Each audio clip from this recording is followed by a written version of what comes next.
Hi hello friends, എല്ലാ കൂട്ടുകാർക്കും നമ്മുടെ ഇന്നത്തെ എപ്പിസോഡിലേക്ക് സ്വാഗതം കേട്ടോ. അങ്ങനെ സ്വപ്നവല്ലിയും മഞ്ജും എടുത്ത് പറയേണ്ടത്, സത്യം പറഞ്ഞാൽ എനിക്കൊരു നഷ്ടമില്ല. എൻ്റെ മോൻ്റെ 2 കുഞ്ഞുങ്ങളെ എനിക്ക് കാണാൻ സാധിച്ചു. പ്രിയാമണിയാണ് ഈ സമയത്ത് വിഷമിക്കേണ്ടത്. കാരണം അവളുടെ മോളെ ഇഷിത, അവൾക്ക് കുഞ്ഞുങ്ങളില്ലെങ്കിൽ അത് പ്രിയാമണിയുടെ തലമുറക്ക് കുഞ്ഞുങ്ങളില്ലാത്തത്. എൻ്റെ തലമുറയിൽ കുഞ്ഞുങ്ങളൊക്കെ ഉണ്ട്, അതുകൊണ്ട് എനിക്കൊരു കുഴപ്പമില്ല. അങ്ങനെയാണെങ്കിൽ പ്രിയാമണിക്കല്ല നഷ്ടം. അവർ ഈ ഫ്ലാറ്റ് മുഴുവൻ പറഞ്ഞു നടക്കുക, തൻ്റെ മോളുടെ ട്രീറ്റ്മെൻറ്റ് വിജയിച്ചു, തൻ്റെ മോളുടെ ട്രീറ്റ്മെൻറ്റ് വിജയിച്ചു എന്ന്. എത്ര ട്രീറ്റ്മെന്റ് വിജയിച്ചാലും അവളൊരു കുഞ്ഞിന്റെ അമ്മയാവില്ലെന്ന് അവള് തീരുമാനിച്ചാൽ പിന്നെ എന്താ ചെയ്യാ? അപ്പൊ തോറ്റതാരാ? പ്രിയാമണി എന്ന് പറഞ്ഞിട്ട് സ്വപ്നവല്ലി അവിടെ നിന്ന് പോവാണ്. സ്വപ്നവല്ലി പോയി കഴിയുമ്പോൾ മഞ്ജുമ മനസ്സിൽ വിചാരിക്കുകയാണ്, അമ്മ ഇങ്ങനെയൊക്കെ പറയാലോ, തോറ്റത് അമ്മ തന്നെയാണ്. ഇഷിത ഒരിക്കലും ഇവിടെ നിന്ന് ഇറങ്ങിപ്പോവാൻ പോകുന്നില്ല. അവൾ ഇറങ്ങിപ്പോണമെന്നുണ്ടെങ്കിൽ ചിപ്പി അവളെ തള്ളി പറയണം, അവളെ അമ്മയായിട്ട് വേണ്ട എന്ന് പറയണം. അതിനു വേണ്ടിയുള്ള ശ്രമങ്ങളാണ് ഞാൻ ഇനി ചെയ്യേണ്ടത്. ഒരു കാര്യം ചെയ്യാം, രജനനെ നേരിട്ട് പോയി കാണാം. രജനോട് പറയാം, ഇപ്പോഴും മഹേഷിന്റെ ജീവിതത്തിൽ ഇഷിതക്ക് കയറി പറ്റാൻ പറ്റിയിട്ടില്ല. രചന തന്നെയാണ് മഹേഷിന്റെ മനസ്സിൽ ഇപ്പോഴുള്ളതെന്ന് രചന എടുത്ത് പറയാം. രചന വിചാരിച്ചാലേ ഈ കാര്യത്തിൽ ഒരു തീരുമാനം എടുക്കാൻ പറ്റുള്ളൂ എന്നൊക്കെ പറഞ്ഞിട്ട് മഞ്ജു ഇങ്ങനെ ചിരിക്കാട്ടോ. പിന്നീട് കാണിക്കണത് നമ്മുടെ പ്രിയാമണിനെയാണ്. അമ്പലത്തിൽ പോയിട്ടാട്ടോ വരുന്നത്. അത് കണ്ടുകൊണ്ട് സ്വപ്നവല്ലി അടുത്തേക്ക് വരുന്നുണ്ട്. ഓഹോ, പ്രിയാമണി രാവിലെ ആവാൻ കാത്തിരിക്കായിരുന്നോ? എന്തിന്? അല്ല, അമ്പലത്തിൽ പോയി ദൈവങ്ങളെ കളിയാക്കാനോ? ഞാൻ പ്രാർത്ഥിക്കാനാ പോയത്. അതിന് ആദ്യം മനസ്സ് നന്നാവണം എന്ന് പറഞ്ഞിട്ട് സ്വപ്നവലി പോകാൻ പോകുമ്പോഴൊക്കെ പ്രിയാമണി പറയുന്നുണ്ട്, അല്ല ഇപ്പോ സ്വപ്നവലി പറഞ്ഞല്ലോ മനസ്സ് നന്നാവണമെന്ന്. എന്റെയും മാഷിന്റെയും എൻ്റെ മോളുടെയൊക്കെ മനസ്സിൽ ഇത്രമാത്രം നന്നാവാതിരിക്കാൻ എന്താ ഉള്ളത്? സ്വപ്നവലി പറ, അല്ല മനസ്സ് നന്നാവണമെന്ന് പറഞ്ഞല്ലോ, അതിനെ കാണണമെന്ന് പറഞ്ഞിട്ട് പോയാൽ മതി എന്ന് പറയുമ്പോഴേക്കും, പറയാൻ സൗകര്യമില്ലെങ്കിൽ നീ എന്ത് ചെയ്യും? ഞാൻ വിടില്ല എന്ന് പ്രിയാമണി പറയാണ്. എന്നിട്ട് മുമ്പിലേക്ക് കയറി നിൽക്കാട്ടോ. അപ്പൊ സ്വപ്നവലി പറയുന്നുണ്ട്, അതെ ഞാൻ പറഞ്ഞത് സത്യം തന്നെയാണ്, മനസ്സ് ആദ്യം നന്നാവണം. നിന്റെ മോളുടെ മനസ്സിലിരിപ്പൊക്കെ ഞങ്ങൾക്ക് മനസ്സിലായി. എടി, എൻ്റെ മോന്റെ ഭാര്യയാവാൻ സാധിക്കില്ലെങ്കിൽ അവൾ എന്തിനാ അമ്മവേഷം കെട്ടാൻ വേണ്ടി അങ്ങോട്ടേക്ക് വന്നത്? എൻ്റെ കൊച്ചുമകൾക്ക് ഒരു ആയനല്ല വേണ്ടത്, എൻ്റെ മോന്റെ ഭാര്യയായിട്ടാണ് ഞാൻ അവളെ നിലവിളക്ക് കൊടുത്ത് അകത്തേക്ക് കയറ്റിയത്. പക്ഷെ അവളോ എന്താ ചെയ്തത്? അവളൊരു എഗ്രിമെന്റ് വെച്ചിട്ടാണ് മഹേഷിന്റെ കൂടെ ജീവിച്ചത്. നാളെ ഇത് ഫ്ലാറ്റിലുള്ളവരൊക്കെ അറിഞ്ഞാൽ പ്രിയാമ്മയുടെ അവസ്ഥ എന്തായിരിക്കും? മോൾ എഗ്രിമെന്റിന്റെ അടിസ്ഥാനത്തിലാണ് എൻ്റെ വീട്ടിൽ ജീവിക്കണമെന്ന് പറഞ്ഞാൽ മറ്റുള്ളവർ നിങ്ങൾ എങ്ങനെയാ കാണുന്നത്? അതന്നെയാ ഞാൻ പറഞ്ഞത്, നിങ്ങളുടെ മനസ്സ് ശരിയല്ലെന്ന്. ആ സമയത്ത് പ്രിയാമണി പറയുന്നുണ്ട്, അതെ എൻ്റെ മോളുടെ നല്ലൊരു മനസ്സാണ്. അമ്മയില്ലാത്ത കുഞ്ഞായ ചിപ്പിയെടുത്ത് അവൾക്കൊരു ഇഷ്ടം തോന്നിപ്പോയി. അവള് വിവാഹമേ വേണ്ടെന്ന് പറഞ്ഞ അവള് ചിപ്പിക്ക് വേണ്ടി വിവാഹം കഴിക്കാൻ തീരുമാനിച്ചു. ഓഹോ, ആ പ്രിയാമണി പറഞ്ഞു വരുന്നത് എൻ്റെ കൊച്ചുമകൾക്ക് വേണ്ടിയിട്ട് നിങ്ങളുടെ മകളുടെ ജീവിതം പോയി എന്നാണല്ലേ? ദേ സ്വപ്നവല്ലി, ദേ അനാവശ്യം പറഞ്ഞത്. ഞാൻ എപ്പോഴാ അങ്ങനെ പറഞ്ഞത്? അല്ല, പ്രിയാമന്റെ ഉള്ളിലിരിപ്പ് അതാന്ന് എനിക്കറിയാം. ഞാൻ അങ്ങനെ ഒന്നും ഉദ്ദേശിച്ചിട്ടില്ല. ദേ വെറുതെ കാര്യങ്ങൾ വളച്ചൊടിക്കരുത്. എൻ്റെ മോളെ നിങ്ങളും നിങ്ങളുടെ മകൾ മഞ്ജുമയും ചെയ്തിട്ട് എത്രമാത്രം ദ്രോഹിച്ചിട്ടുണ്ടെന്നൊക്കെ എനിക്കറിയാം. എൻ്റെ മോൾക്ക് ഇതൊക്കെ സഹിക്കേണ്ട എന്ത് അവസ്ഥയാണ് ഉള്ളത്? അവളോട് ഞാൻ പറഞ്ഞതാണ് പലവട്ടം, പക്ഷെ അവള് കേട്ടില്ല. അവള് ചിപ്പിക്ക് വേണ്ടിയിട്ട് ജീവിക്കുക ഇപ്പോഴും. അതന്നെയാ ഞാൻ പറഞ്ഞത്, നിങ്ങളുടെ മകളുടെ ജീവിതം തൊലഞ്ഞു പോയെന്നൊരു വിചാരമുണ്ട്. ഈ സ്വപ്നവലി കാണിച്ചു തരാം എന്ത് ചെയ്യണോന്ന് എന്നൊക്കെ പറയാണ്. പ്രിയാമണിക്ക് ആകെ ദേഷ്യം വരും കേട്ടോ. പ്രിയാമണി അടുത്ത് പറയണ്ടേ, അതെ നിങ്ങളുടെ മോളുടെ അടുത്ത് പറ, എഗ്രിമെന്റ് ജീവിതം കളഞ്ഞിട്ട് എൻ്റെ മോനോട് മര്യാദയ്ക്ക് ഭാര്യയായിട്ട് ജീവിക്കാൻ പറ്റുമെങ്കിൽ മാത്രം ജീവിച്ചാൽ മതിയെന്ന്. അല്ലെങ്കിൽ ഒരു ആയെ നോക്കണ ശമ്പളം വേണമെങ്കിൽ നിങ്ങളുടെ മോൾക്ക് ഞാൻ കൊടുത്തോളാം എന്നൊക്കെ പ്രിയാമണി അടുത്ത് സ്വപ്നവലി പറയാണ്. അത് കേട്ട് വിഷമത്തിൽ പ്രിയാമണി അകത്തേക്ക് കയറി പോവാട്ടോ.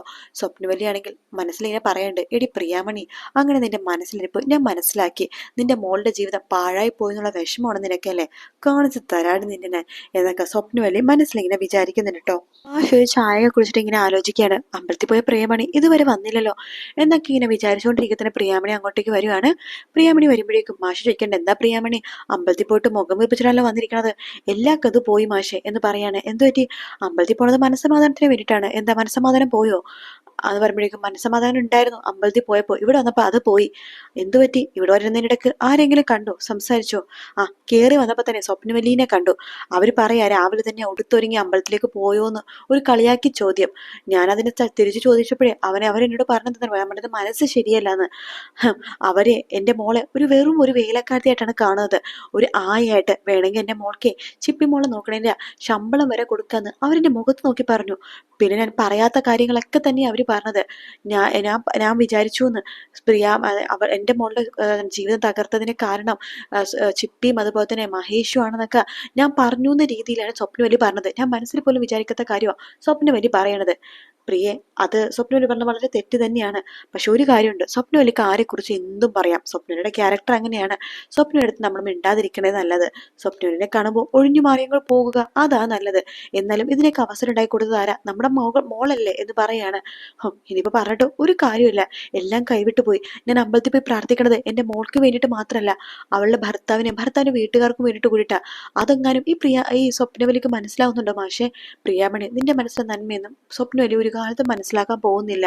അതുകൊണ്ട് നീ അവരെ കാണുമ്പോൾ ഇനി മുഖം തിരിച്ച് നടന്നാൽ മതി. അവരെ കാണുമ്പോൾ സംസാരിക്കാൻ നിൽക്കുമ്പോഴല്ലേ വാശിയും വൈരാഗ്യമൊക്കെ വന്നത്. അതുകൊണ്ട് ഇനി അവരെ കാണുമ്പോൾ സംസാരിക്കാൻ നിൽക്കണ്ട. എന്നാലും എൻ്റെ മോളുടെ അവസ്ഥ ഇങ്ങനെയായല്ലോ. അവൾ ചിപ്പിക്ക് നല്ലൊരു അമ്മയാവാൻ വേണ്ടി അവിടേക്ക് പോയി ത്യാഗം ചെയ്യുന്നു. പക്ഷെ അവരിത് കാണുന്നതോ, അവർക്കൊരു കുഴപ്പമില്ല. കാരണം അവർക്ക് 2 കൊച്ചുമക്കളുണ്ടല്ലോ, ഞങ്ങൾക്കല്ലേ കൊച്ചുമക്കളില്ലാത്തത്. അതിന്റെ അഹങ്കാരം സ്വപ്നവലിക്ക്, അത് അവരെന്നോട് തീർത്തത് എന്നൊക്കെ പറഞ്ഞിട്ട് പ്രിയാമണി വളരെ വിഷമത്തോടു കൂടി തന്നെ റൂമിലേക്ക് കയറി പോവാട്ടോ. അതൊക്കെ കേൾക്കുമ്പോൾ മഹേഷിനും വിഷമാവുന്നുണ്ട്. എന്നെ കാണിക്കണ മഞ്ജിമേനെയാണ് കേട്ടോ. മഞ്ജിമ ഉടുത്ത് ഒരുങ്ങി റെഡി ആയിട്ട് എവിടെയോ പോവാൻ നിൽക്കുകയാണ്. അച്ഛാ, അമ്മ എവിടെ വെച്ചാ? അമ്മ പുറത്തു പോണ കണ്ടല്ലോ. അല്ല, നീ എങ്ങോട്ടേക്കാ പോണത് എന്ന് ചോദിക്കുമ്പോ മഞ്ജുവ പറയുന്നുണ്ട്, ഞാനിവിടെ നിന്നാ എന്റെ കാര്യങ്ങളൊക്കെ നടക്കും. കൈലാസേട്ടന്റെ കുറച്ച് കടബാധ്യതകളൊക്കെ ഉണ്ട്, അത് വീട്ടാൻ വേണ്ടിട്ട് ആരുടെങ്കിലും മുമ്പിൽ പോയി കൈ നീട്ടാൻ വേണ്ടി പോവാണ്. കൈ നീട്ടണതൊക്കെ കൊള്ളാം, എന്റെ പേരും മഹേഷിന്റെ പേരും പറഞ്ഞ് കൈ നീട്ടരുത്. എങ്ങനെ വന്നാലും പിച്ചടിക്കേണ്ടി വന്നാലും നിങ്ങളുടെ മുമ്പിൽ ഞാൻ കൈ നീട്ടില്ല എന്ന് മഞ്ജുവ പറയാണ്. നാണൊലിയിലടി നിനക്ക് ഇങ്ങനെ പറയാനായിട്ട്? ഭർത്താവിന്റെ കൊള്ളിരുതായ്മക്കൊക്കെ കൂട്ടു നിന്നിട്ട് അവൾ ന്യായീകരിക്കുന്ന, ഇടി നിനക്ക് സ്വർണവും അതുപോലെ തന്നെ പണ്ടങ്ങളും അതുപോലെ തന്നെ സ്വത്തുക്കളൊക്കെ ഞങ്ങൾ തന്നതല്ലേ, അതൊക്കെ എവിടെയിടി? എല്ലാം കൈലാസ് വിറ്റ് തുലച്ചില്ലേ? അതിനൊന്നും അവൾക്കൊരു കുഴപ്പമില്ല. കഴിഞ്ഞ പ്രാവശ്യം ഇഷിത 40 ലക്ഷം രൂപ ഇഷിതയും മഹേഷും കൂടി തന്നല്ലോ. ഇഷിത 25 ലക്ഷം രൂപ തന്നത്. അപ്പോ ആ പൈസ തന്നിട്ട് അവളെ തന്നെ തിരിഞ്ഞു കൊത്താൻ നോക്കി കൈലാസ്. അതിലൊന്നും അവൾക്കൊരു കുഴപ്പമില്ല. എന്നിട്ടും ഭർത്താവിൻ്റെ അടുത്ത് തലയിൽ വെച്ചുകൊണ്ട് നടക്കുന്നു. നിന്നെ പോലത്തെ പെണ്ണുങ്ങളാടി ഈ നാടിന് ശാപം എന്ന് പറയാണ്. അച്ഛനൊന്നും പറയണ്ട, ഞാൻ പോകുക. ആ പൊയ്ക്കോ, നീ പോണെന്ന് നല്ലത്. അതന്നെയാ ഞങ്ങൾക്കും വേണ്ടത്. ഒരാളെയും പറഞ്ഞാൽ മനസ്സിലാക്കത്തൂല്ല എന്നൊക്കെ പറഞ്ഞുകൊണ്ടിരിക്കെ തന്നെ അവിടേക്ക് സ്വപ്നവലി വരുവാട്ടോ. സ്വപ്നവലി കരഞ്ഞോണ്ട് ഇങ്ങനെ വരുവാട്ടോ. ഇതിൽ പരം നാണക്കേട് എനിക്ക് വേറൊന്നുമില്ല. അപ്പൊ രാമനാഥൻ പറയണ്ട, അതെ ഇത് വല്ലാതെ നാണക്കേടായി പോയി. നിന്റെ മോളെ മറ്റുള്ള മുമ്പിൽ ഇറക്കാൻ വേണ്ടി പോവാ, കൈലാസിന് സുഖജീവിതം നയിക്കാൻ വേണ്ടിയിട്ട്. ആ കാര്യമല്ല ഞാൻ പറഞ്ഞത്. ആ പ്രിയാമണി എന്നെ നാണം കെടുത്തി. പ്രിയാമണി എന്ത് പറഞ്ഞു? പ്രിയാമണി പറയാ, അവളുടെ മോളുടെ ജീവിതം നമ്മൾ കാരണം നാശമായി പോയെന്ന്. ചിപ്പിനെ നോക്കാൻ വേണ്ടിട്ട് ഇവിടെ വന്നിട്ട് അവളുടെ മോളുടെ ജീവിതം ഇല്ലാതായി പോയെന്ന അവള് പറയണത്. അതെന്റെ മുഖത്ത് നോക്കി പറഞ്ഞു. അതെ സ്വപ്നം, ഉള്ളത് മാത്രം പറഞ്ഞാൽ മതി, ഇല്ലാത്ത കാര്യം പറയരുത്. അപ്പോ രാമന് എന്നെ വിശ്വാസം ഇല്ലല്ലേ? ഞാൻ പറയുന്നതൊക്കെ കള്ളത്തരം എന്നാണ് രാമൻ പറയണല്ലേ? അതെ, പ്രിയാമണി ഒരിക്കലും അങ്ങനെ പറയില്ല, അതെനിക്ക് നന്നായിട്ട് അറിയാം. പിന്നെ അവരൊരു അമ്മയാണ്, അവരുടെ മകളുടെ ജീവിതത്തെക്കുറിച്ച് ആലോചിച്ചിട്ട് അവർക്ക് വിഷമവും കാര്യങ്ങളൊക്കെ ഉണ്ടാകും. ആ ഒരു ടെൻഷനാ. പക്ഷെ എങ്കിലും അവര് നമ്മളെ കുറ്റം പറയണില്ല, അവരുടെ മകളെ തന്നെയാ അവര് കുറ്റം പറയണത് എന്ന് പറയാണ്.